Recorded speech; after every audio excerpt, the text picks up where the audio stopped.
Amigos da TV Ibis, estamos de volta, ao vivo. Depois de 4 aulas gravadas, a nossa férias acabou. Aliás, eu estou precisando de uma férias das férias. Estamos iniciando a nossa 11ª aula do curso O Fim dos Tempos. Novos céus, nova terra. E nessa aula, eu vou tentar fazer um resumo de tudo aquilo que a gente já conseguiu estabelecer como princípio, como conclusão, como postulado. E ao mesmo tempo, eu vou ver se a gente consegue responder as perguntas que nos chegaram. Eu tentei colocar na própria dinâmica da aula. Não é possível responder a todos, mas pelo menos uma grande maioria. E dentro disso, nós queremos fazer um resumo. E ao final, as dúvidas que tiverem, aquilo que ainda ficou sem esclarecer, a gente tentar colocar. Queria agradecer muito a participação de todos os e-mails que eu recebi, a colaboração, tem vários companheiros colaborando conosco, e agradecer de coração tudo isso que tem feito pelo nosso trabalho. E é uma alegria estar de volta, depois de alguns dias aí de descanso, ok? Nós vamos ver a prece do James, né, que é um texto, e logo depois a gente inicia.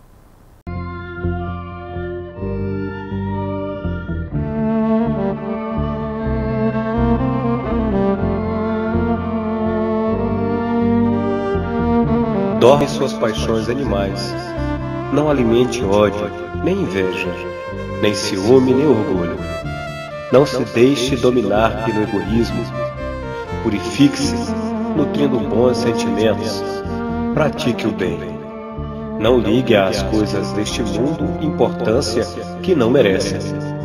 E então, embora revestido do invólucro corporal, já estará depurado.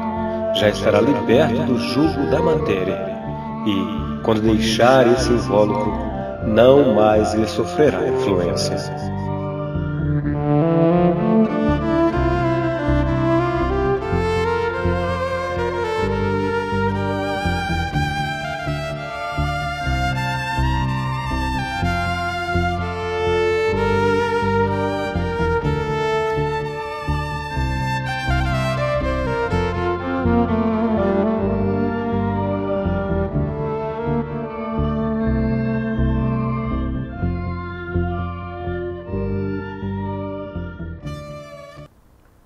Pessoal, então vamos lá, vamos iniciar a nossa trajetória. Próximo. Gente, ó, nesse final de semana, né, sexta e sábado, ou seja, amanhã e no sábado, nós vamos estar lá em Anápolis, junto com o nosso amigo Toninho e todos aqueles que estarão conosco no 13º Congresso Nacional Jean Batista Rustem. Então, a abertura na sexta-noite e o programa do sábado o dia todo. Vai estar o Julinho, eu, Felipe, Jorge Damas, e nós vamos passar lá o dia estudando Rustem e falando uma série de coisas lá sobre reencarnações, etc. Então, aqueles que não puderam vir, vai ter a TV Ibis transmitindo, e aqueles que estarão conosco, vai ser uma alegria. Próximo. Está aí, né, as inscrições, para quem ainda quiser, o e-mail, e 2 e 3 de junho. Próximo. Depois, lembrar, né, dia 25, 26 e 27 de agosto, nós vamos ter o 22º Congresso Nacional Pietro Baldi, Solução Última do Problema do Ser, livro Deus e Universo. Próximo. Então, quem quiser detalhes, ver mais detalhes no site oficial do 20º Congresso do Brasileiro Pietro Baldi, que é o Baldi, Use o Universo, Deus e Universo, né, .seucongresso.com.br. O local vai ser na Casa de Retiro São José, inclusive eles falam que lá tem acomodação e o que ideal é que todos, né, já façam inscrição e também façam o pagamento para que nesse local todo mundo possa ficar. O Gilson falou que é um local muito legal. Então está aí, hein, para agosto. Vamos lá. Pessoal, quais são os nossos pontos essenciais? Ou seja, o que a gente conseguiu chegar em todas as 10 aulas que nós tivemos? Ou seja, quais são os pontos fundamentais do nosso estudo? Então nós separamos esses pontos para que a gente possa falar sobre ele. Vamos lá. Então lembra, né? que o fim dos tempos, o nosso curso tem como objetivo uma visão de síntese. Tá ok? Então, o objetivo do curso, nosso único interesse é compreender a hora histórica atual e seu futuro desenvolvimento. A base de pesquisa, uma pesquisa lógica com interpretação tanto quanto possível impessoais. Orientação do curso, o plano universal e a lei divina. E a meta do curso, chegar à visão mais demonstrada e exata possível do futuro que nos aguarda a todos. Então isso é que nós estamos mantendo, né? Desde o início, nós estamos tentando fazer um estudo abrangente, com a visão da lei de Deus, com a visão da lei como um todo, para chegar o mais próximo possível dessa realidade. E alguns pontos nós já chegamos, ou seja, já definimos. Então vamos recordar esses pontos. Próximo. Então o primeiro deles, né? Não há fenômeno que assim não esteja vinculado a infinitos outros. O que acontece a cada um de nós neste momento é o resultado último de impulsos que se movimentaram há milhões de séculos. E agora chegam daquele passado longínquo até nós, trazidos na onda do tempo. É por isso que não é possível atender e resolver qualquer caso particular se não soubermos orientá-lo no plano universal. Ou seja, o que nós estamos vivendo aqui nesse ciclo atual, nada mais é com a consequência de vários outros ciclos do qual nós fizemos parte pelos processos encarnatórios e que agora se acumula como se fosse um tecido, né? Tecido psíquico, e essas forças acumuladas é que atuam neste momento. Então, logicamente, que não é nada do agora, é um conjunto de todas as forças que atuaram durante todos esses ciclos e que agora nos chega pela onda do tempo. Próximo.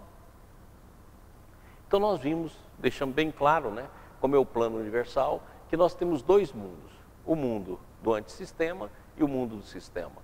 E no nosso mundo, nós também temos dois mundos, o mundo do alto, que é o mundo de sabedoria e bondade, e o mundo de baixo, que é o mundo das velhacarias, né? Que o Balde chama de velhacarias, ou seja, o mundo inferior. Então, esses dois mundos estão em confrontos, com duas gerações distintas, com dois conteúdos distintos, e nós estamos vivendo um ciclo onde todas essas forças se posicionam, né? No sentido de deflagrar uma série de acontecimentos. Próximo. A primeira coisa que nós recordamos, que isso aqui nós falamos em todos os cursos, né? Nós temos falado isso aqui o tempo todo, é que o universo tem um estado orgânico, né? Eles estão interligados, todos os planos estão interligados. Respiramos todos a mesma atmosfera de fenômenos, sejam físicos, dinâmicos ou espirituais. Ou seja, a primeira visão nossa, que não é apenas um processo de transição terreno. Todo esse processo, ela tem a dimensão universal. Nós vimos que existe um processo de condição mínima, né? Que é sincronicidade mínima, que no mínimo é em torno de 5 planetas. Mas o processo é universal. Então, por isso mesmo que não tem como dizer que dia e nem que data, ou seja, ter precisão nesse sentido. Porque nós estamos todos interconectados e esse processo, ao mexer com a Terra, mexe com uma série de outros planetas e outras situações de todo o universo. Próximo. O universo infinito palpita de vida, que ao reconquistar sua consciência retorna a Deus. Ou seja, todo esse processo que nós estamos vivendo faz parte de um sistema muito mais amplo, que é o nosso sistema de evolução. Então, tudo isso é uma mudança para melhor. Logicamente que teremos de passar pelas dores do parto, que é o que nós estamos passando e que vamos passar à frente pelos desequilíbrios próprios humanos, que é aquilo que o ser humano causa. Quer dizer, e a partir daí, vamos para o mundo de regeneração, ou aqueles que não tiverem condição, que não forem mansos do coração, vão ter de efetuar uma queda, condensando-se num planeta de mais difícil evolução, de maior materialidade. Próximo. E aí, então, surge a nossa primeira pergunta. Ele vem de Evert Ramos, lá de Brasília. Né? Aqui de Brasília, lá de Brasília, estou pensando que eu estou em Goiânia. De Evert Ramos, de Brasília. Então ele faz o seguinte, primeira pergunta. Bom dia a todos. No curso que estou acompanhando via YouTube, o Maurício cita diversas vezes sobre a consciência cósmica conforme a evolução retornamos ao sistema. Em um livro de Ubaldi, não recordo agora a obra, cita que nossa consciência retorna para um todo. Se acharem que cabe essa pergunta no curso, agradeço o retorno. Esse retorno para o todo, para o sistema, significa a perda de nossa consciência pessoal para a consciência cósmica? Ou de certa maneira, terei ainda consciência do meu eu, mas sem nenhum tipo de egoísmo. Pessoal, olha só, nós não perdemos a nossa individualidade nunca. Lembra o que eu falo aqui sempre, o espírito é formado pela 1.090.000 milhões de vezes, porque eu falei isso o tempo todo, né? Deus, totalidade, unidade e individualidade. Então nós não perdemos a nossa individualidade, não perdemos. O que nós perdemos é o nosso individualismo. Quando a gente fala aqui, ó, já sabe que, igual ele pergunta aqui na pergunta, não é? Terei a consciência do meu eu. Quando fala isso, é o eu personal. Esse eu personal, esse eu egóico, ele não vai existir, lógico, porque é exatamente ele que causa a queda. Eu falo que a personalidade, esse eu que causa eclipse do campo da consciência. Nós voltamos, não é para a consciência cósmica, nós voltamos para o espírito, porque a consciência também já é queda, mesmo a cósmica. Nós voltamos ao espírito, ao reino do espírito, ao reino divino, ao paraíso divino. Por isso que fala que retornamos a Deus, ou seja, retornamos naquilo que nós somos essência, sem perder a individualidade. Em vários cursos nós mostramos a respiração do sistema, ou seja, o processo do sistema que a gente chama de respiração, para a gente poder compreender, que é o processo mais próximo que a gente conhece aqui, né, emaranhado quântico, que é a respiração da individualidade até Deus transcendente, de Deus transcendente até a individualidade, que é a manifestação divina em nós. Então, logicamente que nós não perdemos. Por que não perdemos? Porque cada um de nós é único.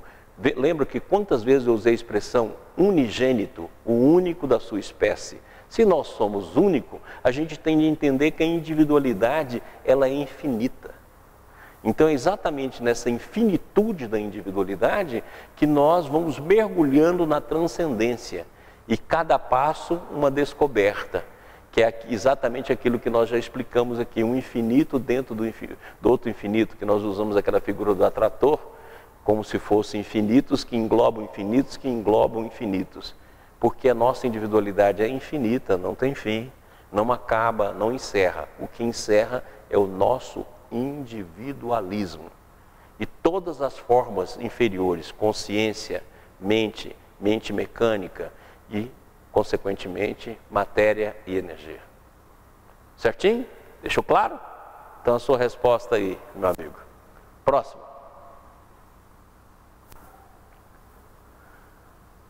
Então o nosso único interesse é compreender a hora histórica atual e seus futuros desenvolvimentos, para poder delinear a aproximação e a natureza da nova civilização do terceiro milênio.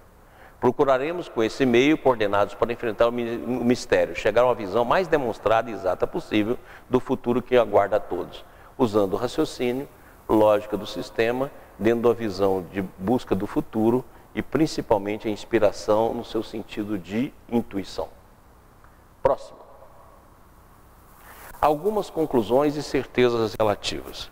Pessoal, então, diante dessa visão, nós já vimos de novo qual é o interesse do nosso curso, qual é o objetivo, qual é a nossa meta, para onde a gente quer chegar. Agora vamos ver o que a gente já conseguiu colocar de certeza. Lógico que nós já temos algumas certezas muito maiores do que eu vou apresentar aqui, mas eu vou tentar apresentar pelo menos as gerais, para que a gente possa já definir. Não, isso aí já é certeza nossa.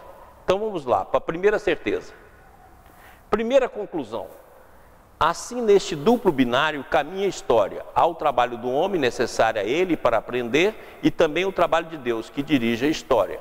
Então, nós aprendemos que a nossa história é formada da interferência sábia divina e da ação humana. É um duplo binário. Não podemos esquecer isso. Então, consequentemente, por isso que não é possível dizer o determinismo. Por quê? Porque é uma ação divina. E qual é a ação divina? A Terra vai chegar a um ponto que vai transformar de planeta de expiação e prova para mundo de regeneração. E Deus, nosso Pai, mandou tudo quanto é tipo de missionário para nos preparar para essa mudança. E ao mesmo tempo uma ação humana, ou de revolta ou de aceitação, ou de fuga ou de luta. Então vai depender da nossa conduta. Mas a história é um duplo binário. Por isso que se nós tivéssemos aceitado o Evangelho, a nossa vida tinha sido muito mais fácil. Se nós tivéssemos aceito o convite de Jesus naquela época, a humanidade como um todo, muito de tudo isso que nós estamos passando não passaria. Porque Deus, nosso Pai, respeita a nossa liberdade. E se a gente não quer, paciência. Então nós vamos enfrentar o caminho da dor, mas poderíamos ter tido o caminho do amor. Foi uma pena. E aí, em cada oportunidade, em cada chamamento, nós fomos perdendo. Por quê? Porque a primeira certeza nossa e a primeira conclusão é que a história tem dois sentidos: Deus e o homem. E o homem pode colaborar com Deus somente por duas maneiras: construtor e destruidor. Então pronto. É dessa maneira que a história vai usando o homem. Momentos de destruição chama quem quer destruir. Momentos de construção chama quem quer construir, mas dentro de um duplo binário, ok? Então essa é a nossa primeira conclusão. Próximo. E aí surge a nossa segunda pergunta da TT Vilela, né? Que sempre está aí conosco. Então, ela faz a seguinte pergunta: boa noite, Maurício, equipe IBS e companheiros de estudo. Maurício, se há tanta precisão para o fim, pode entender que o comportamento do ser humano não interfere no sentido de adiar ou retardar o fim? Lógico que não, meu anjo. É um duplo binário. O comportamento humano tanto pode adiar como pode aproximar. É duplo binário. Não é uma ação só divina. E outra, nós não temos uma certeza do fim. Lembra quando eu falei aqui? O próprio princípio da incerteza não deixa a gente ter certeza de fim, não. Nós temos grande probabilidade desses processos estar ocorrendo e chegar ao ponto máximo. E pelas escolhas humanas, nós vamos mais rápido ou menos rápido e poderíamos ter evitado vários dissabores. Então vamos estender um pouquinho a sua resposta, TT, para a gente poder ver. Vamos lá. Olha só que interessante, eu peguei lá de Jonas. Jonas tem uma passagem que é muito legal sobre isso. E veio a palavra do Senhor, segunda vez a Jonas, dizendo: levanta-te e vai à grande cidade de Nínive e prega contra ela a mensagem que eu te digo. E levantou-se Jonas e foi a Nínive, segundo a palavra do Senhor. Ora, Nínive era uma cidade muito grande, de 3 dias de caminho. E começou Jonas a entrar pela cidade, caminho de um dia, e pregava dizendo: ainda 40 dias e Nínive será subvertida. Ora, então nós estamos pegando um médium, né, que é Jonas, que ouviu orientação espiritual, nós estamos trocando aqui para visão, né? E foi em Nínive dizer para ela que, devido aos processos que Nínive estava vivendo, que ela seria subvertida, ou seja, grandes problemas iriam acontecer em Nínive. Vamos. Aqui está Nínive, né? Quem sabe se voltará a Deus e se arrependerá, e se apartará do furor de sua ira, de sorte que não pereçamos. E Deus viu a obra deles, como se converteram do seu mau caminho, e Deus se arrependeu do mal que tinha anunciado lhes faria, e não o fez. Então olha só que interessante. Lógico que nós estamos aqui com os termos da época, né? Nós temos que guardar aqui, que nessa época aqui a força predomina como tudo. Então logicamente que o Deus se arrepende, né? Então está mostrando o quê? Que aquelas profecias que haviam falado que ia destruir Nínive, pelo comportamento global da população, inclusive do seu rei, houve uma mudança em relação a isso.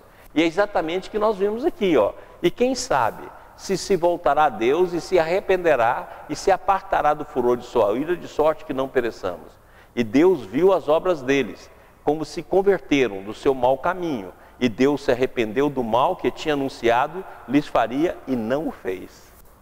Ou seja, uma população mudou o destino, ouviu a profecia, mudou o comportamento, consequentemente aquilo que iria acontecer, não aconteceu. Então nós estamos vendo o duplo binário, a ação divina pelos seus intermediários, a partir daqueles que dirigem os processos sociais da cidade e do mundo, e ao mesmo tempo a ação do homem. Ora, da mesma forma, se nós tivéssemos feito já essas escolhas, nós teríamos evitado uma série de dissabores. Se acontecesse um milagre humano, né, porque tem que ser humano, não é divino, que o milagre divino acontece todo dia, de todos nós nos voltarmos para a paz, voltarmos para a harmonia, de procurar os caminhos da edificação, muitos processos agora que nós poderíamos viver não aconteceria. Mas o que a gente tem visto? Que pelo contrário, estão se agravando porque a escolha da maioria é exatamente a escolha inferior e infeliz. Então nós temos um exemplo aqui, ó, dado lá pela Bíblia, né, do profeta Jonas, que mudou o destino da cidade mudando o comportamento, como você perguntou. Não, então não tem uma coisa definida, é um duplo binário. Por isso que é a nossa primeira conclusão, homem e Deus. E Deus vai propondo o processo de libertação e de transformação, e o homem vai agindo. Conforme a ação dele, ou ele retarda o processo evolutivo, coletivo, ou ele é capaz de avançar e, consequentemente, muitos dos fatos que poderiam ocorrer, não ocorreria. Tá o exemplo aí, espero, TT, que a gente tenha respondido a sua pergunta. Próximo. E aqui, ó, para completar, tá lembrado aquela passagem que eu falo muito nela, né? Que Jesus fala em Lucas, né? Jerusalém, Jerusalém, que mata os profetas e apedreja os que a ti são enviados. Quantas vezes quis eu ajuntar os teus filhos como a galinha junta as suas ninhadas debaixo das asas e não quisestes. Ou seja, nós é que não escolhemos. Nós que não optamos. Está aqui, ó, e não quisestes. Foi a gente que não quis. Se a gente quiser, nós teríamos feito a transformação como aconteceu em Nínive, como aconteceu na época de Jonas. Então lembra, é um duplo binário.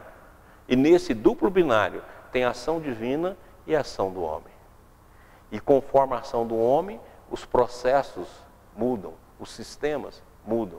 E se a gente tivesse, né, deixado Jesus colocar-nos debaixo das asas, muita coisa não só não aconteceria conosco em termos individuais, como não teria acontecido em termos coletivos. Certinho? Próximo. E consequentemente aqui, mais lembra disso aqui, né? Eu quis mostrar o retorno das nossas ações, seja individuais ou coletivas, usando aí o bumerangue.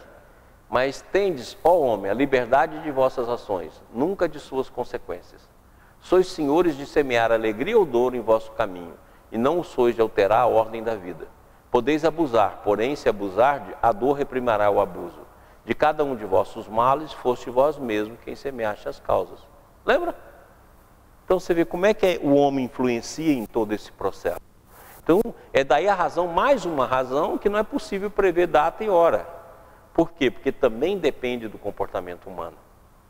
Também depende das ações humanas. Certinho? Próximo. E olha bem, na sua pergunta você fala lá, a precisão do fim. E o balde, né, eu já tinha mostrado esse slide, eu fiz questão de colocar aqui, para você ver que não tem uma precisão assim. É por isso que nas profecias falta com frequência a precisão do tempo, aquilo que mais gostaríamos de saber. Dela, ao invés, emergem mais os elementos morais. Por quê? Porque eles que regem o processo. Porque no plano do qual descem as profecias, eles são fundamentais. E as profecias descem para transmiti-los ao nosso, né? Para transmiti-los ao nosso. Assim, seu objetivo é converter ao bem, mais do que satisfazer a nossa curiosidade, ou nos fazer organizar defesa contra reações merecidas e, portanto, necessárias. Então, viu aí? Nós não só podemos mudar, como ao mesmo tempo não tem essa precisão que você fala na sua pergunta. Por quê? A precisão é exatamente, toda a profecia visa a questão moral, como deu lá em Nínive. Mudou o comportamento, mudou a moral, a população toda aceitou, inclusive o seu rei lá aceitou a situação, houve uma mudança, houve uma transformação, então não precisou do remédio da dor. Agora, se o abuso continua e agrava, então não tenha dúvida que nós vamos sofrer o processo da lei, né, na correção do nosso abuso. Próximo. Então isso nos leva, mais uma vez, à nossa segunda conclusão, né? Então, nossa primeira conclusão é que existe um duplo binário, e a nossa segunda conclusão é que, entretanto, a respeito daquele dia e hora, ninguém sabe, nem os anjos dos céus, nem o Filho, senão exclusivamente o Pai. Por quê? Porque tem causas universais, tem causas gerais, tem causas locais, e dentro desse contexto também está a visão e o comportamento humano.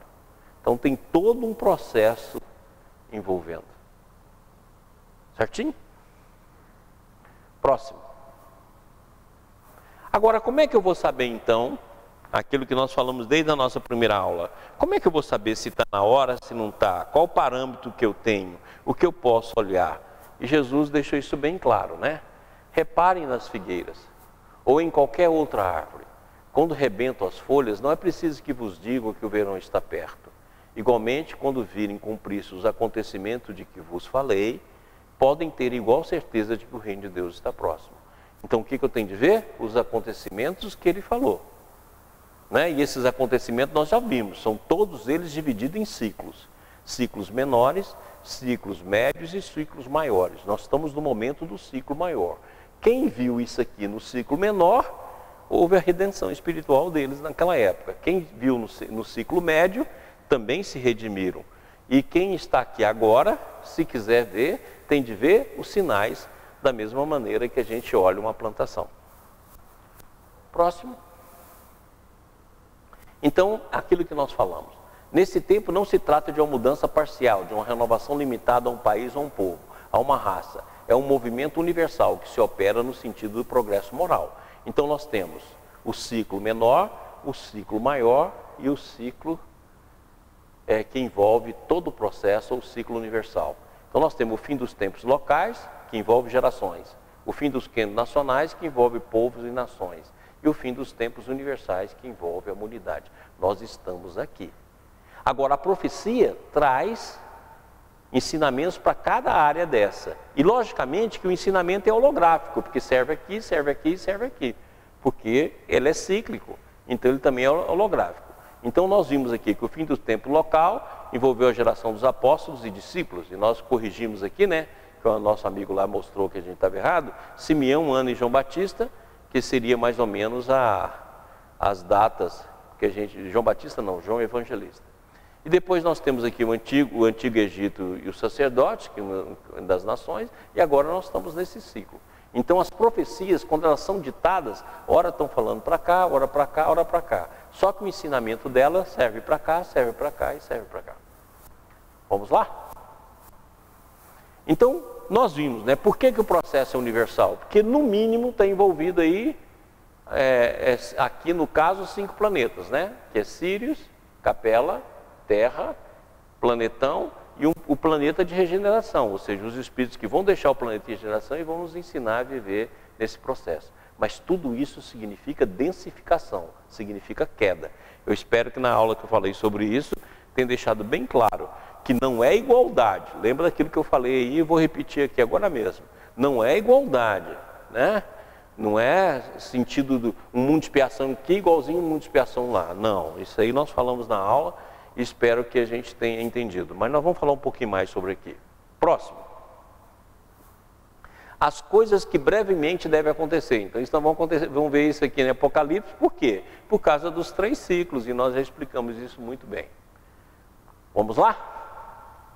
Então, nós vimos, né? Os diferentes ciclos. Aqui eu peguei lá da Sese Mística para mostrar os pequenos ciclos até os grandes ciclos, né? E aqui os diferentes ciclos e os diferentes momentos. Ciclos de fenômenos locais, nacionais, humanos e universais. Próximo. Aí tem uma pergunta da Eliane Nagano, né? Da nossa companheira, que nos acompanha lá com a família e tal. Sempre está conosco desde o início. E ela fala assim, Daniel e João profetizaram só para o seu ciclo local? Quero dizer, algo em torno de 300 a 400 anos? Essas profecias conseguem se propagar para ciclos longínquos ou distantes? Podemos entender que Daniel e João profetizaram para nós também nesse fim de ciclo?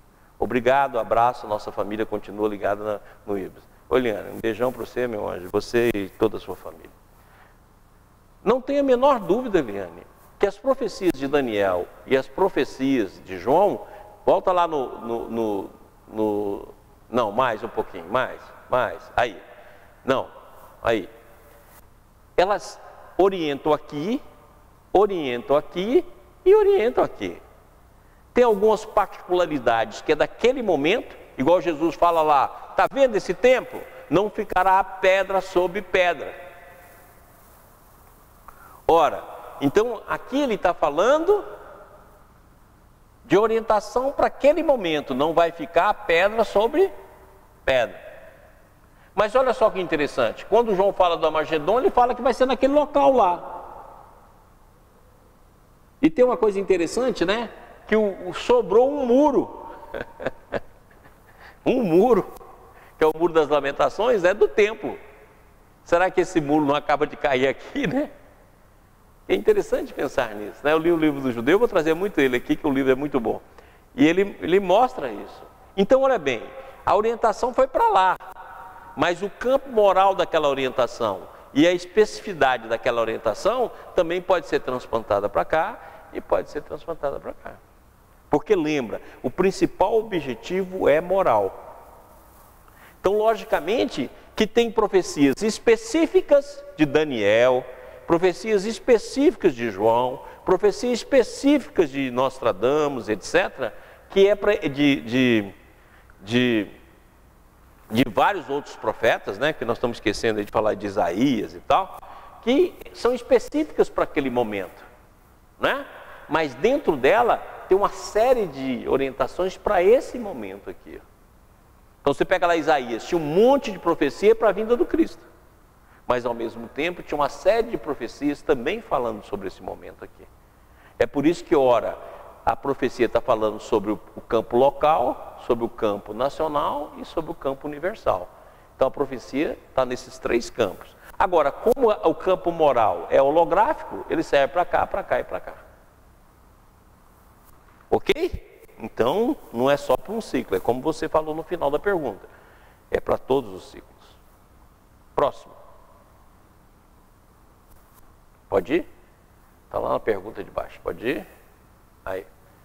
Muito bem. Então, voltamos lá, né? Mais um? Aí.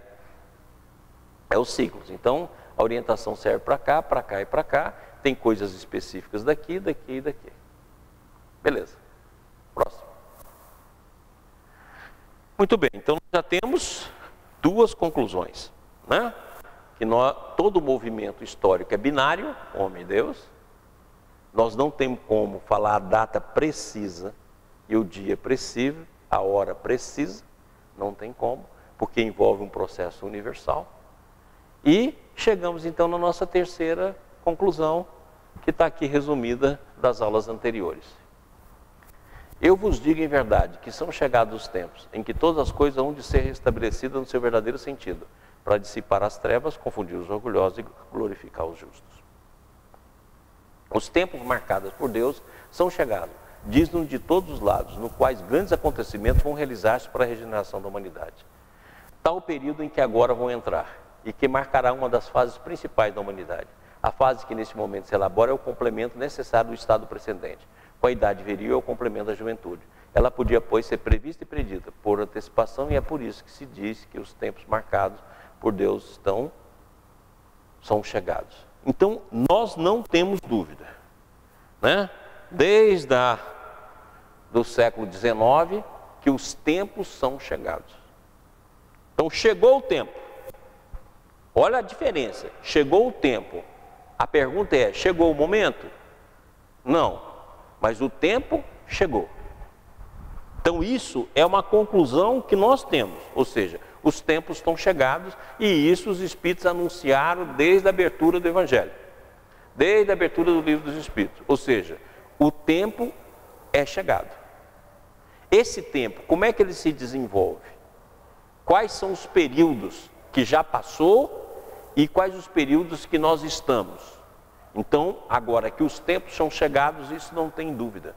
Nós temos aí centenas e centenas de mensagens confirmando isso. Esse tempo É mais de um século. Começou lá como a mensagem já mostrou para nós, por volta de 1700, 1800, 1700, 1900, 2000, e agora nós estamos nesse momento do terceiro milênio.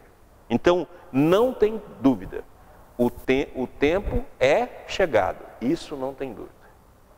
Muito bem, próximo.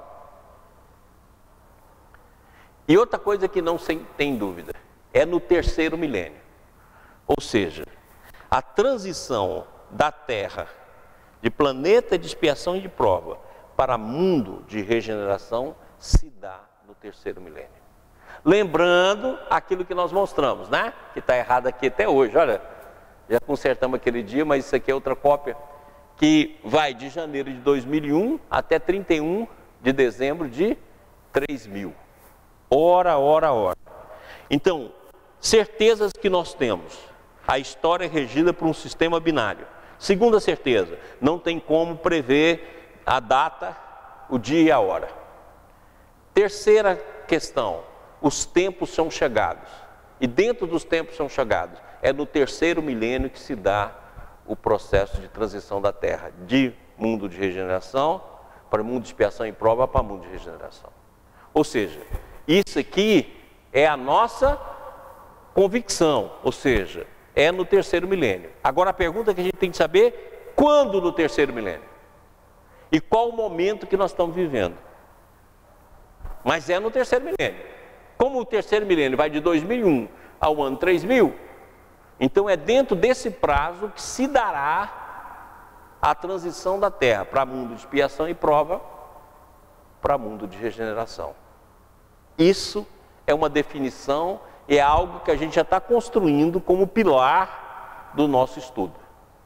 Agora a pergunta é, quando no terceiro milênio? Qual a época? Qual a época mais propícia? Então, para isso, vamos lá. Tudo nos diz que estamos na plenitude dos tempos. Já não é mais o momento de dizer, o tempo virá, mas sim de afirmar, o tempo chegou. Chegou a hora da grande ressurreição espiritual do mundo. Pronto. Então nós não temos dúvida em relação a isso. Nós temos dúvida em muita coisa. Mas em relação a isso, está definido. É no terceiro milênio. O tempo chegou, tá? Os tempos são chegados e agora é no terceiro milênio que dá a transição. Então isso está definido. E as mensagens já estão alertando a gente há muito tempo, desde o Antigo Testamento, desde o Novo Testamento, mas principalmente através das mensagens que surgiram no mundo, principalmente com a vinda da doutrina espírita, do Consolador Prometido, que vem aí há séculos falando isso. Então nisso nós não temos dúvida. O pilar nosso qual é? Olha, a história é dirigida por um duplo binário. Nós não tem como prever a data precisa, dia e hora. Não tem como, por causa do processo universal. Segundo, o tempo já chegou, ou seja, os tempos são chegados. Terceiro, é no terceiro milênio que se dá. Pronto. Então isso são os pilares do nosso estudo. E isso a gente já bateu várias vezes. Então nós chegamos agora a uma conclusão. Agora o que nós precisamos fazer? Quais são as fases desse processo para saber em que fase nós estamos? Vamos lá? Então nós vimos que as fases desse processo, pode-se dizer que tem um período de semeadura, um período de transição, um período de destruição, um período de reconstrução e um período de consolidação. Então nós precisamos ver em que período nós estamos. E nós já estudamos muito bem isso. Então nós vimos que o período de semeadura já passou, nós vimos que o período de transição já se deu e agora nós estamos no período de destruição. O que nos falta ver? Onde e quando será o apogeu da destruição? Porque na hora que ocorreu o apogeu da destruição, certamente nesse momento, após esse momento, há, como se diz na Bíblia, a separação do joio e do trigo, para que permita então um processo de reconstrução. Então o que nós precisamos saber? A certeza que nós estamos na fase de destruição e dentro da fase de destruição, quando será o apogeu? Será agora? Ou seja, até 2050? Será de 2050 a 2100? Será de 2100 a 2200? Será de 2200 a 2300? É exatamente essa pergunta que nós vamos atrás nas nossas próximas aulas. Porque definido que o tempo chegou e definido que é no terceiro milênio, já está. Definido que nós estamos na fase de destruição, eu acho que ninguém tem dúvida. Agora precisamos saber quando é o apogeu e quanto tempo vai demorar a destruição. Demora mais 50 anos? Demora mais 100 anos? Demora mais 200? Demora mais 300? É isso que a gente tem de estudar. Certinho? Próximo. Então nós vimos isso aqui muito bem, né? Dentro da espiral do tempo, nós vimos então a semente, vimos o período de transição, vimos o período de destruição, vimos o período de reconstrução. Nós só precisamos ver agora o apogeu. Próximo. Então, o período de transição está aqui, Kardec falando claramente que já aconteceu. A época atual é de transição, ou seja, a época que Kardec estava. Confunde-se o elemento das duas gerações, colocadas no ponto intermédio, assistiu a partida de uma e a chegada da outra, já assinalando cada uma no mundo pelos caracteres que lhes são peculiares. Ou seja, na época de Kardec, ele estava vivendo o momento de transição. Próximo. Agora, naquela época foi anunciado que estava iniciando o período de destruição. Opera-se presentemente um desses movimentos gerais, destinado a realizar uma remodelação da humanidade. A multiplicidade das causas de destruição constitui sinal característico dos tempos. Então, essas causas de destruição, que já começou lá na época de Kardec, que estava saindo da fase de transição, ela continuou, e agora no século XX, no início do século XXI, ela tem sido pavorosa.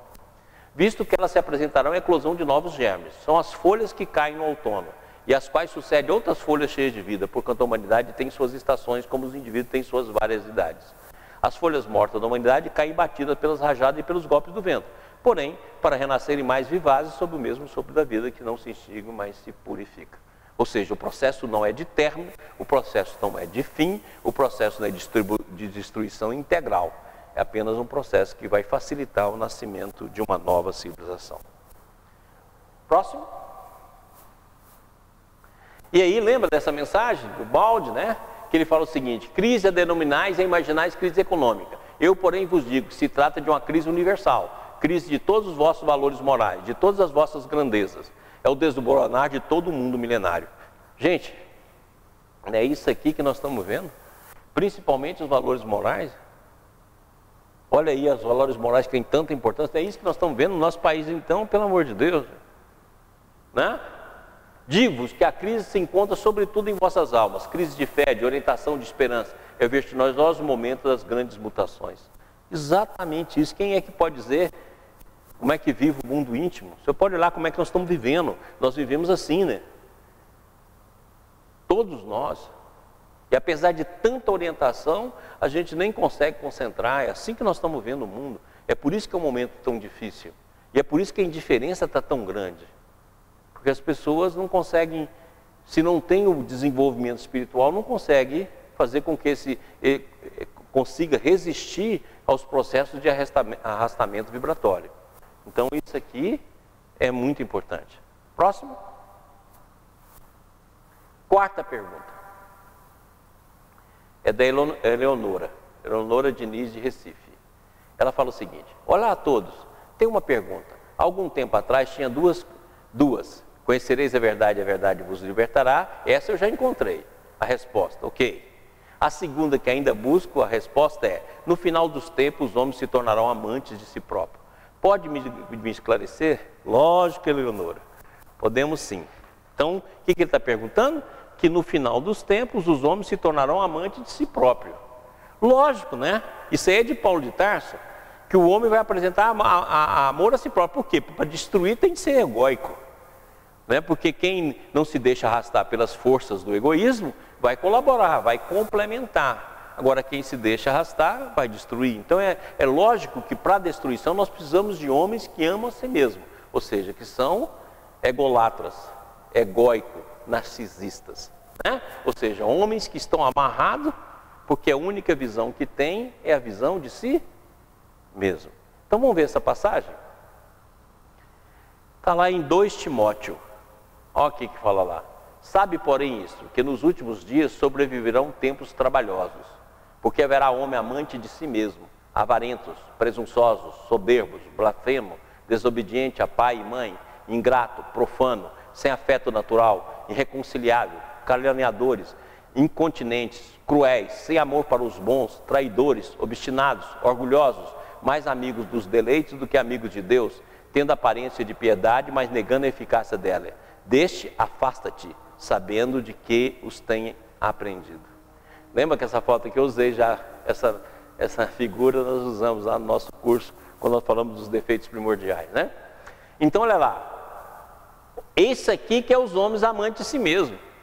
Não é exatamente isso que nós estamos vendo. Se nós estamos vivendo um momento de destruição, se nós estamos caminhando para o apogeu da destruição, quem vai fazer essa destruição se não são homens com esse aspecto, com essa conduta? Ou seja, que são os homens amantes de si mesmo? Porque haverá homens amantes de si mesmo, avarento, presunçoso, soberbo, blasfemo, desobediente a pai e mãe, ingrato, profano, sem afeto natural, irreconciliável, caluniadores, incontinentes, cruéis, sem amor para com os bons, traidor, obstinado, orgulhoso, mais amigo dos deleites do que amigo de Deus. Esses que são os homens. Esse tipo de geração que vai caminhar para o apogeu da destruição. Lembra, nós só podemos trabalhar na obra divina de 2 maneiras, construtores ou destruidores. E para destruir a esse nível, só quem tem uma conduta gerada por esse orgulho tremendo que está aqui. Ok? Próximo. Certinho então? Agora, quando se dará o apogeu da destruição? Foi aquilo que eu já falei, que eu deixei em aberto, e até agora ninguém mandou as coisas para mim aí, do que é a tradução da passagem de Daniel. Então nós vimos o quê? Quando, pois, virdes que a abominação da desolação de que falou o profeta Daniel está no lugar santo, quem lê, entenda. Ou seja, nós estamos no período do apogeu, no período da destruição, vai se dar no 3º milênio, e o sinal do pico máximo dessa destruição é a abominação da desolação. É o sinal de Daniel. E aí Jesus diz: então os que estiverem na Judéia fujam para os montes, e quem estiver sobre o telhado não desça a tirar alguma coisa de sua casa, e quem estiver no campo não volte atrás a buscar suas vestes. Mas ai das grávidas e das que amamentarem naqueles dias, e orai para que a vossa fuga não aconteça no inverno nem no sábado, porque haverá então grande aflição, como nunca houve desde o princípio. Então aqui está lá, quando ocorrer a abominação da desolação, isso vai levar a uma grande aflição, como nunca houve desde o princípio do mundo até agora, nem tampouco há de haver. Muito bem. Então, no momento de destruição, e no momento que aparecer esse sinal aqui, a abominação da desolação, vai haver uma grande aflição, como nunca houve desde o princípio do mundo até agora, nem tampouco há de haver. Então, isso vai significar o apogeu da destruição. Porque depois do apogeu da destruição vai começar um período lento de reconstrução, mas nesse momento já houve a separação, como o processo de separação acelerou. Então, consequentemente, é isso que nós temos de ir atrás. O que pode ser a abominação da desolação. E também haverá coisas espantosas e grandes sinais do céu. Certo? Ou seja, além desses fatores, haverá coisas espantosas e grandes sinais do céu. Então, nós temos um quadro geral, profético, do apogeu da destruição. Justamente o período em que nós estamos vivendo no seu momento mais agudo. Esse apogeu chega agora, daqui 50 anos, daqui 100, daqui 200 ou mais. Então isso que nós temos de ir atrás para dar continuidade ao nosso curso. Próximo. Chegamos então na quinta pergunta. E é da Vera Lúcia da Silva, de Porto Alegre. Com referência à citação, haverá também coisas espantosas e grandes sinais do céu? Não poderia estar se referindo a inúmeras imagens que estão sendo vistas no céu, tais como a cidade de Austin e de Londres, 2 sóis de diversos países. Os teóricos da conspiração dizem que o projeto Bluebeam norte-americano, com exceção dos 2 sóis. Um abraço aos amigos do IBS e parabéns pela divulgação do conhecimento de forma ampla e fraterna. Pessoal, esse projeto vocês podem procurar, né, na internet, que vocês vão ver muita coisa sobre ele. E eles têm como base a produção de imagens para aproveitar aquilo que está na Bíblia, quando Jesus fala que vai voltar junto com seus anjos. Alguns colocam a interpretação dela como se fosse interpretação a volta espiritual, a volta psíquica, mas eu sou daqueles que defende, você vai ver que eu vou falar muito sobre isso aqui, a volta real, a volta da ressurreição, ou seja, assim como os apóstolos viram a ressurreição, nós também vamos ver. E esse projeto aí diz que estão criando imagens holográficas através de satélites, etc., que é capaz de fazer uma imagem holográfica para todo mundo ver e a partir daí criar uma nova ordem. Olha, voltando lá na pergunta anterior, volta, mais uma. Homens que tiverem no poder da ciência e que foram desse naipe aqui, é capaz de criar qualquer coisa, né? Nós vamos lembrar lá dos nazistas, que jogaram sobre as cidades que invadiam as profecias de Nostradamus, como para justificar que eles seriam vitoriosos, e fizeram isso na propaganda nazista, quer dizer, tem até filme sobre isso. Então, consequentemente, se são amantes de si mesmo, avarento, presunçoso, soberbo, blasfemo, desobediente, etc., pode criar qualquer projeto. Eu falo assim que as teorias da conspiração não devem chegar nem ao pé daquilo que esses homens verdadeiramente pensam e querem realizar. Quer dizer, é igual nós, né? Nós nunca pensaríamos que a corrupção no país fosse dessa dimensão e com essa disfarçatez e com esse processo todo. Quer dizer, o Brasil está do jeito que está, porque a corrupção foi uma coisa que cresceu de uma ordem que a gente nem imaginava, pelo menos não imaginava que chegava a esse nível e dessa forma. Então, consequentemente, qualquer teoria da conspiração pode existir, mas lembra que existe um movimento binário. O homem pode propor o que quiser, mas existe também a ação divina. Então, muitas vezes as pessoas me perguntam, com tanta bomba aí, na hora que começar uma guerra nuclear, como é que vai segurar para não destruir o planeta? É simples.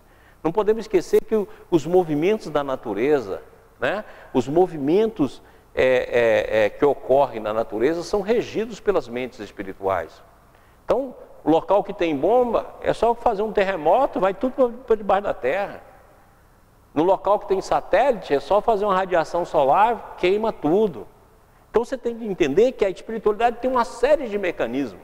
Eu gosto de mostrar, por exemplo, esse mecanismo. Por exemplo, você pega lá Napoleão Bonaparte. O Napoleão Bonaparte foi destruído principalmente pelo general frio. A mesma coisa aconteceu com Hitler. Uma série de ações, mas o general frio foi um dos principais elementos. Então lembra que a espiritualidade tem inúmeros meios, porque a matéria é regida pela consciência.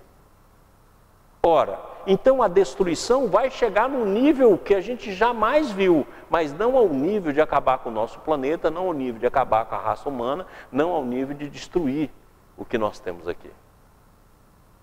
Então, logicamente, que o cara pode propor que vai fazer imagem, que vai fazer satélite. Se a espiritualidade não quiser permitir esse tipo de engodo, é a coisa mais simples do mundo. Queima tudo.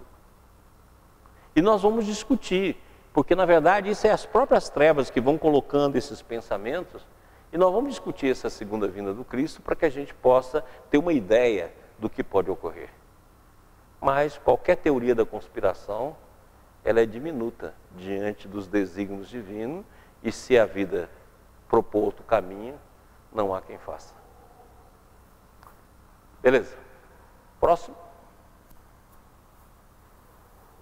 E a principal teoria da conspiração é baseada nessa passagem do Apocalipse. E eis que ele vem com com as nuvens, e todo olho verá, e até mesmo aqueles que o transpassaram, e todas as tribos da terra se lamentarão por causa dele. Certamente assim será. Amém. Então, veja que todo olho o verá, não é o olho espiritual, né? Porque olho espiritual não é todo mundo que tem. Então você vê que todos os olhos, inclusive aqueles que o transpassaram, aqueles que erraram muito. Então essa passagem nós vamos voltar nela. Próximo.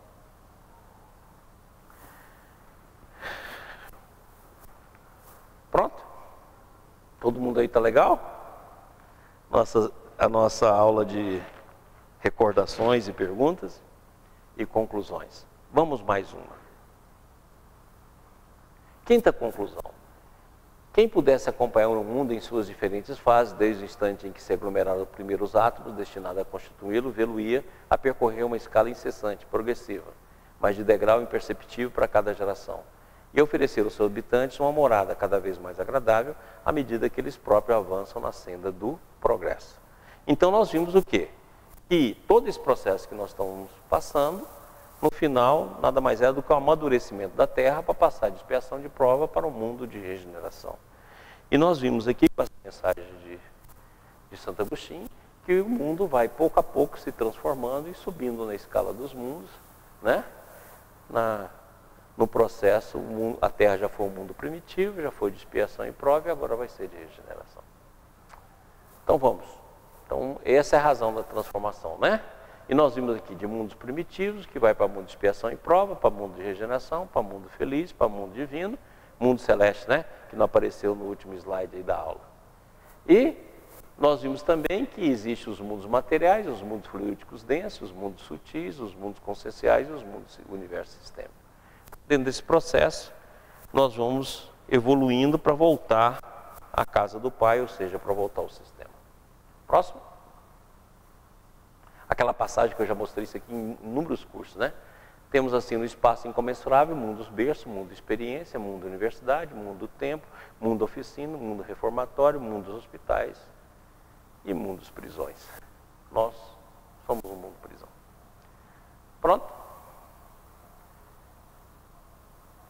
E aí nós chegamos a uma pergunta do Maurício de Goiânia, do Xará, que ele pergunta assim: considerando os mundos, em qual deles não temos necessidade de reencarnar?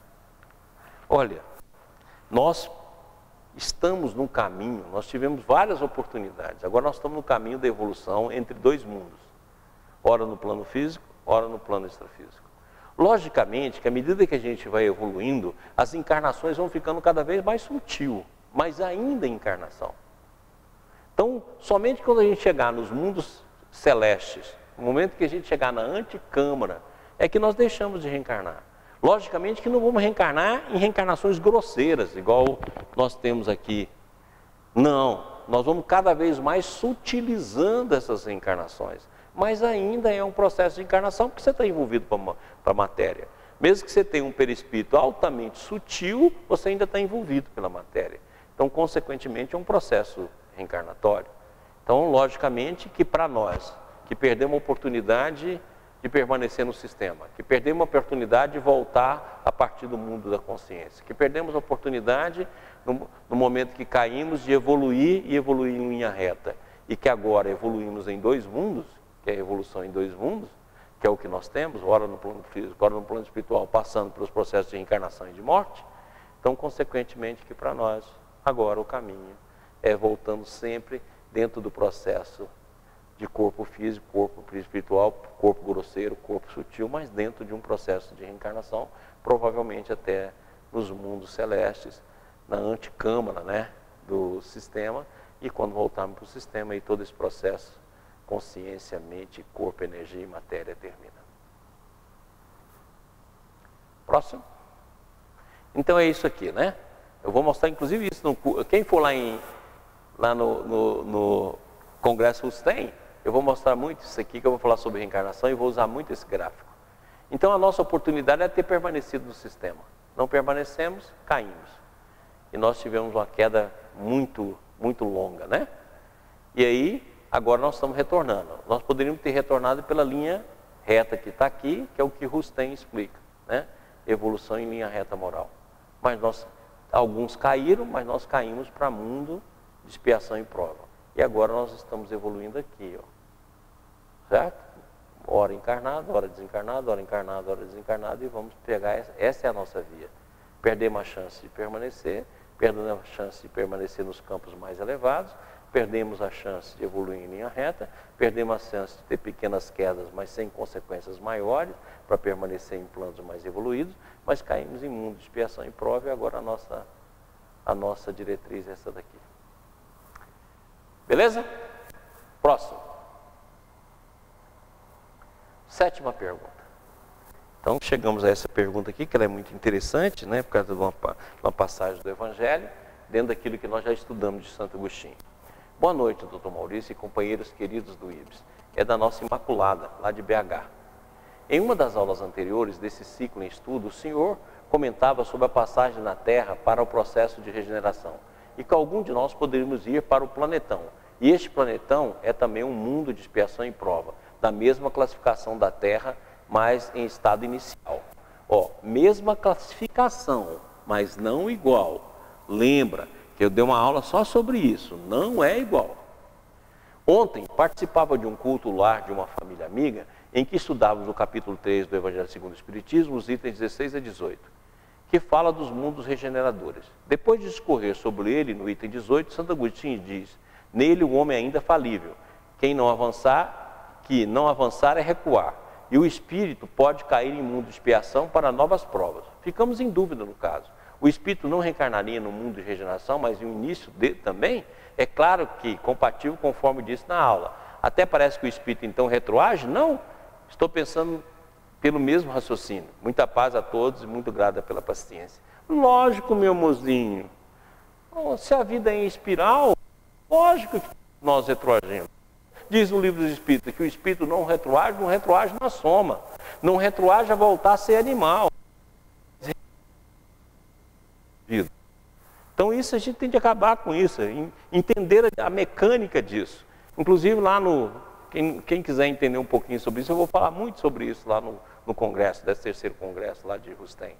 Para a gente poder entender um pouco mais sobre isso, para parar, porque na verdade é na soma, então a gente vai entender melhor o mecanismo. Mas vamos lá. Santo Agostinho, então vamos ver o que ela está falando. Olha o que Santo Agostinho fala no item 18. Mas, nesses mundos ainda falíveis, é o homem e o espírito do mal não há perdido completamente o seu império. Não avançar é recuar.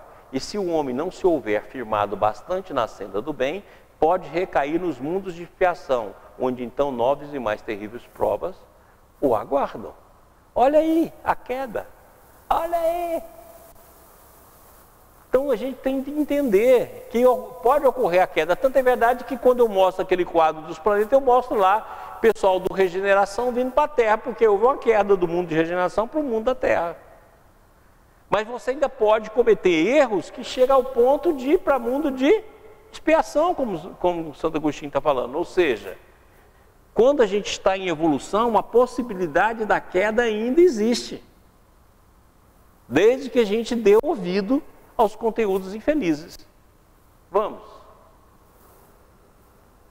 Então a gente pensa assim, ó, essa figura eu vou mostrar lá no curso, eu peguei ela para pôr aqui, mas eu vou mostrar lá no curso. A gente pensa assim, simples e ignorante, continuamos sendo até hoje, lei do progresso, aí vai imperfeito, bom e puro. Não, não é assim.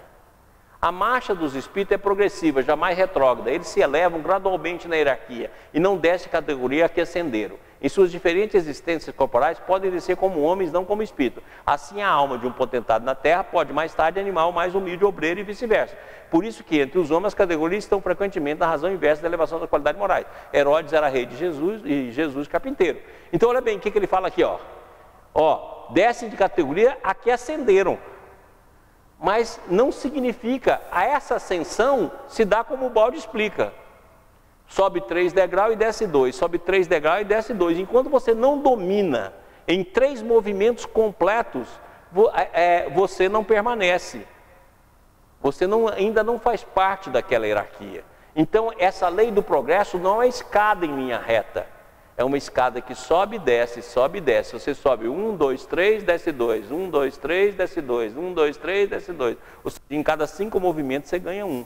Então a lei do progresso é uma lei de fluir e refluir, e não a lei reta.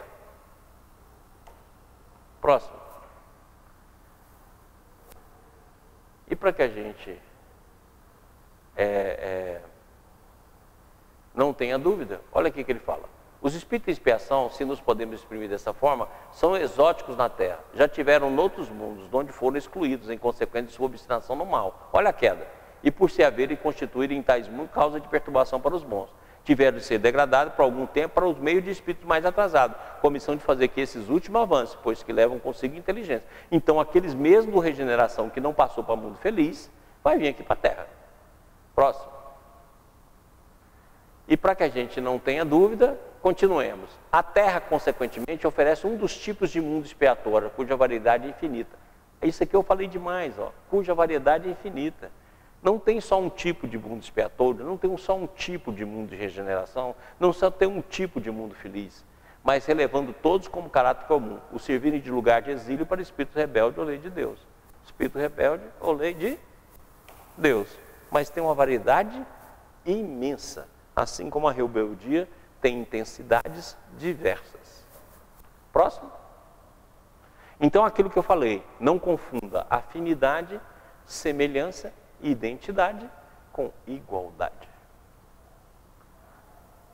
Então, olha aqui, eu já tinha falado isso lá, ó.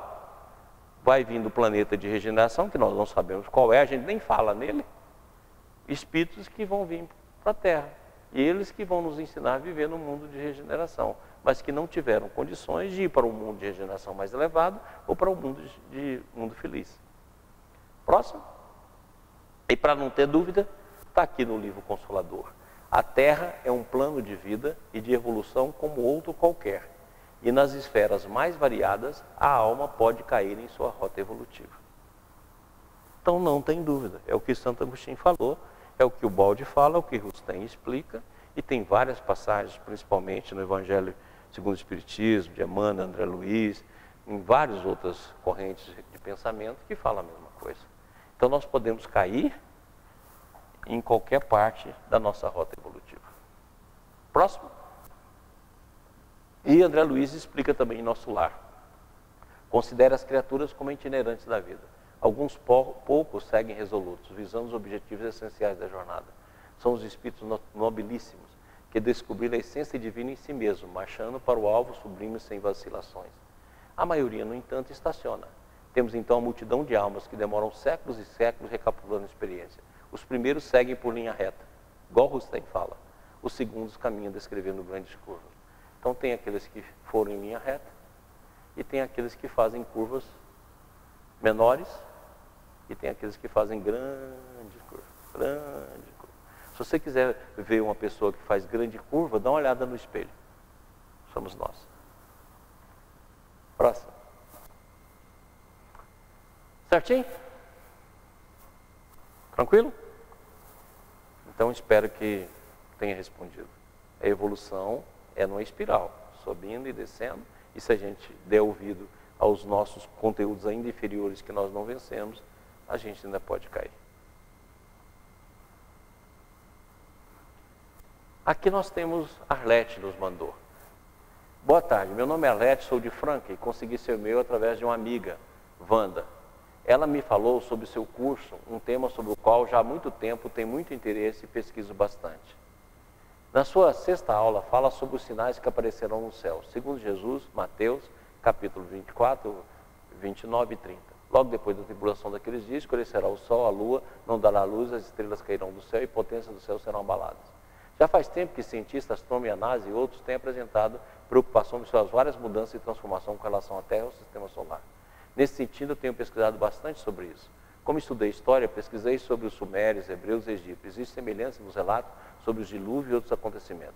Eu entendo que o planeta Terra já passou por uma transformação no passado distante, entre 3.600 e 5.000 a.C., e agora vai passar novamente.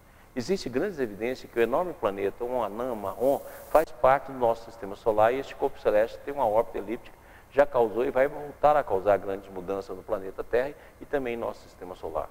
Provavelmente você está por dentro desses fatos. Além das informações sobre o enfraquecimento do nosso campo magnético, previsões de tempestade solar e a mudança dos polos. Em anexo segue uma matéria sobre o enfraquecimento do campo magnético da Terra. Separei alguns sites que achei relevante e estou enviando, caso tenha interesse, inclusive sobre a expectativa do José atualmente na construção do Templo de Jerusalém. O que me faz lembrar a profecia de Daniel. Um abraço. Então aí, nós temos uma companheira bacana, né? Mandou para a gente um monte de sites. E esse tema que você falou aqui, nós vamos abordar. Pode esperar aí que nós vamos abordar essas últimas descobertas, né? E ao mesmo tempo esses processos todos. Eu até tenho lendo um livro nessa viagem, quando eu passei pela Espanha, eu estive lá em Córdoba, estive em Granada, eu comprei um livro lá de um cientista que eu gosto muito, de matemática, e ele faz um estudo maravilhoso sobre as últimas descobertas, né? O livro é de 2017, ele fala as mais recentes descobertas, ou teses que estão vigentes hoje. Então nós vamos falar muito sobre isso, pode esperar aí que nós vamos falar. E muito obrigado pela participação. Próximo. E nós também não podemos deixar, né, a Heloísa, que nos mandou também uma série de slides.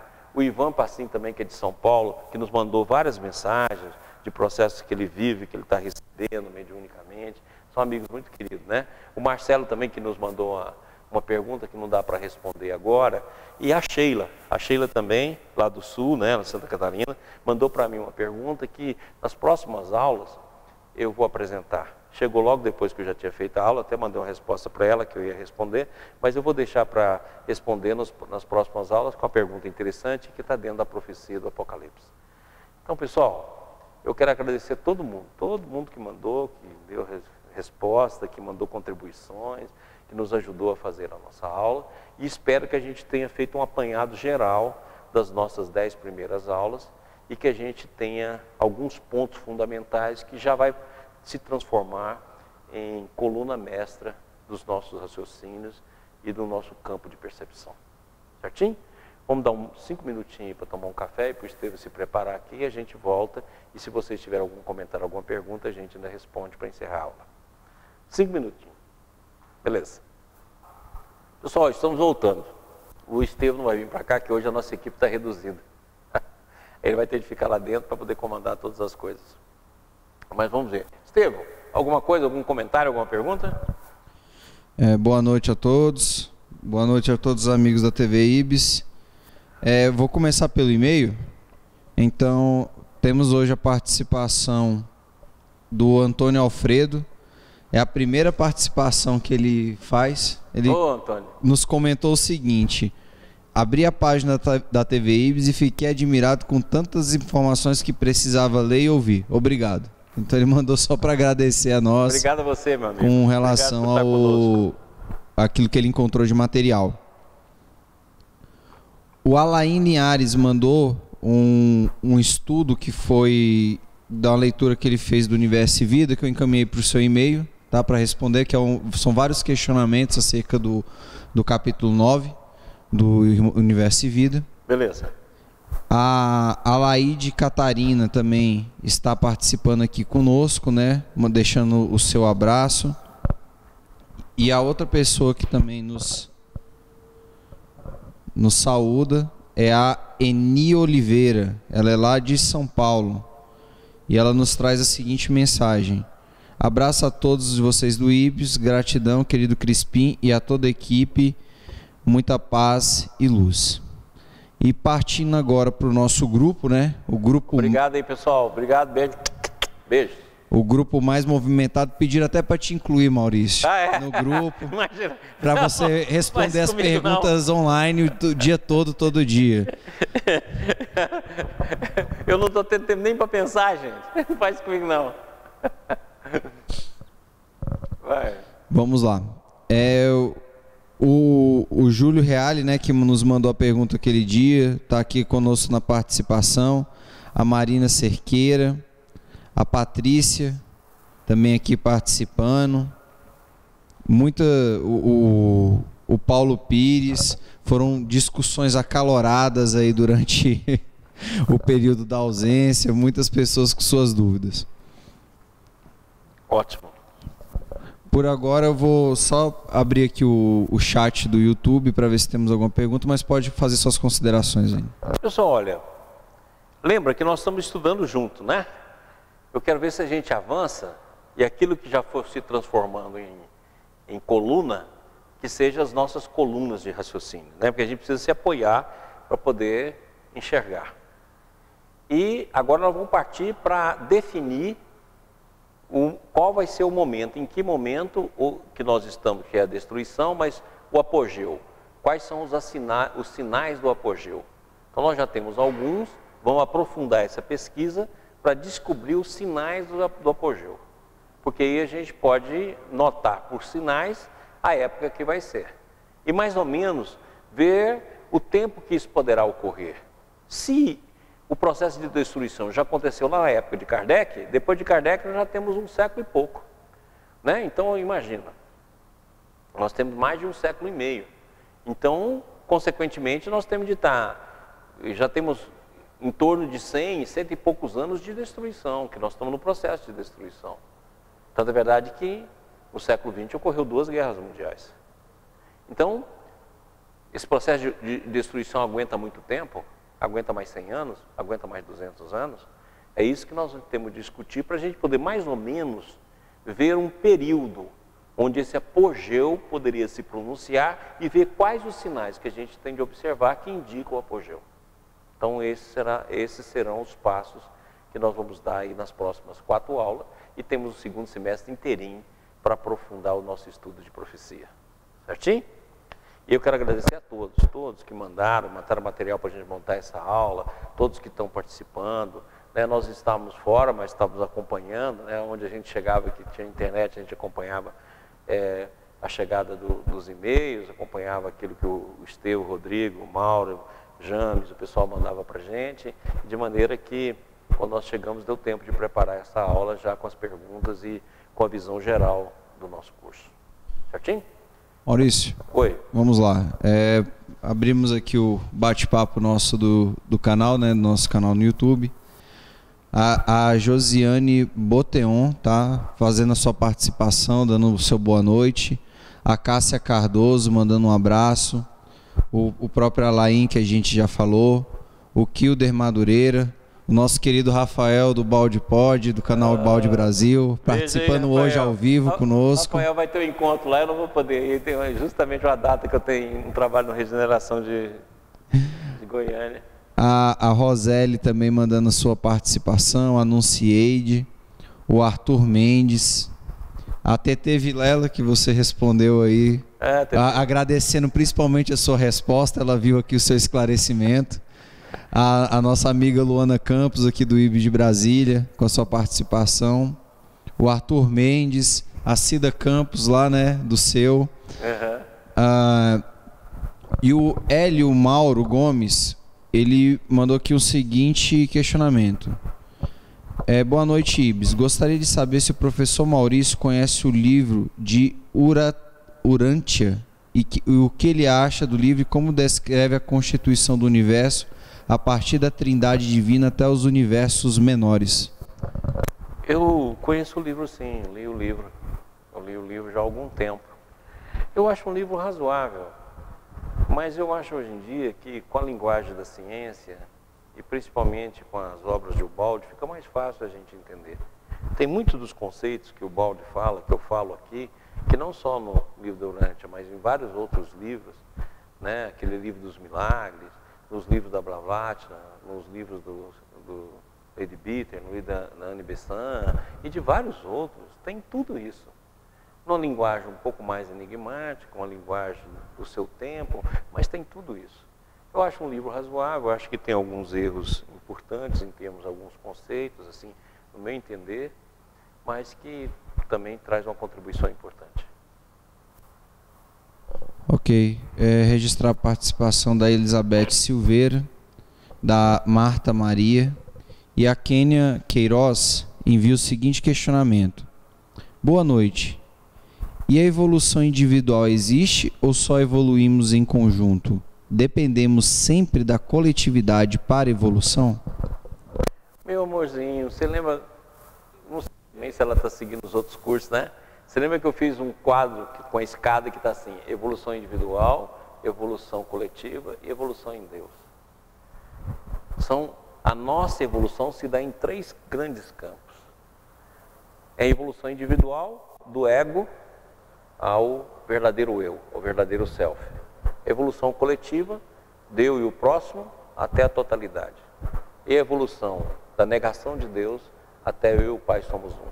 Então, assim que se dá a evolução. Logicamente que o amor é inclusivo. Quanto mais a gente ama, mais a gente inclui. Então, é por isso que a evolução individual vai junto com a evolução coletiva, por amor. Aqueles que mais ascendem, dobram sobre si mesmo para buscar aqueles que estão mais afastados da luz. Então, é o amor. Essa é a questão de nos juntarmos no coletivo, é o amor que faz. Porque quanto mais a gente ama, mais a gente quer doar. Então, a gente que não ama, a gente não sabe esse raciocínio.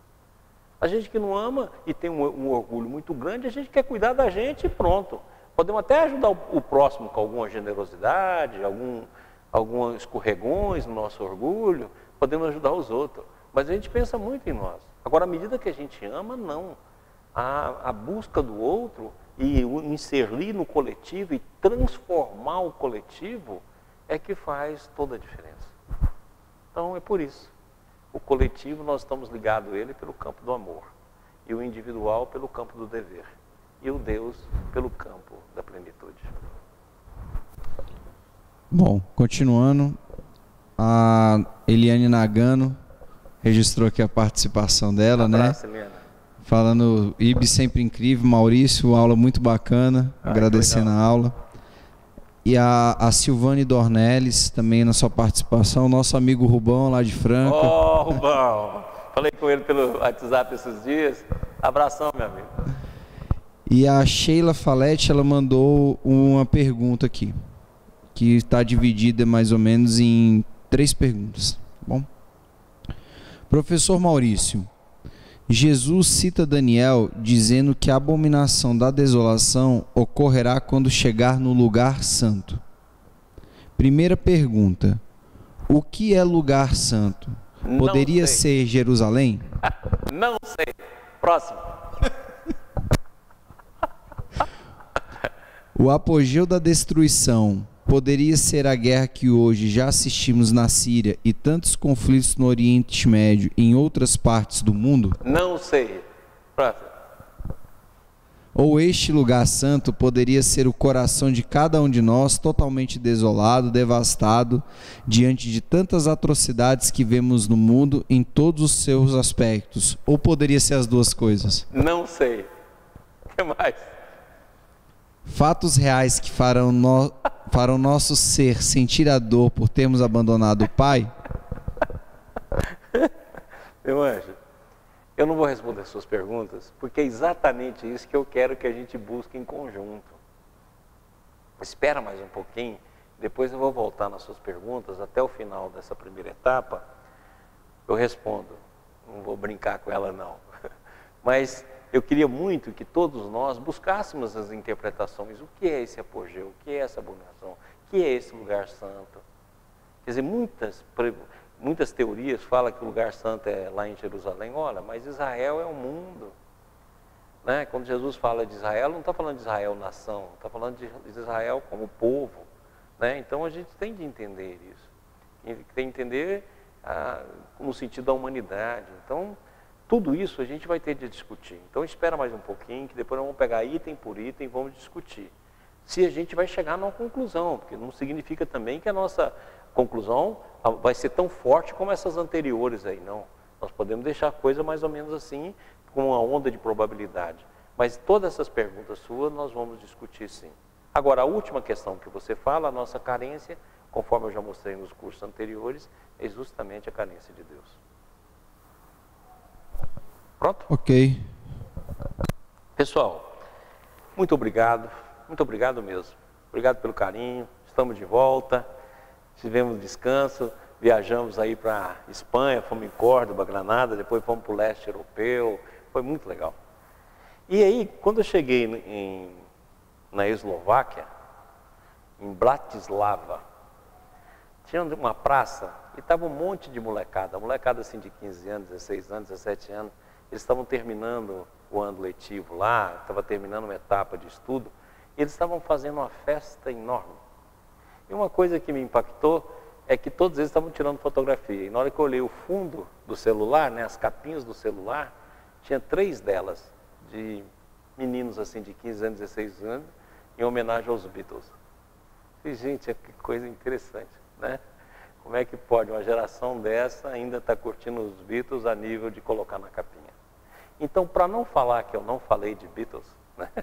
Nem eu, nem Mauro, nem James, nem os meninos, e que eu não fiz aqui uma homenagem aos 50 anos de Sgt. Pepper, nós trouxemos um videozinho para terminar a nossa aula, que foi mandado por um amigo amigo de vida, amigo de luta, o nosso amigo Jacques Lessa, que também é 60 igual eu, e 50, e que, em homenagem aos Beatles, logicamente que a música não é do LP do Sgt. Pepper, mas é a moçada cantando Harrison, e que eu achei sensacional. E eu coloco aí, em homenagem aos 50 anos, em homenagem aos Beatles, que é capaz de, lá em Bratislava, ainda hipnotizar moçada muito nova. Um beijo para vocês e fico com o videozinho aí. Até mais.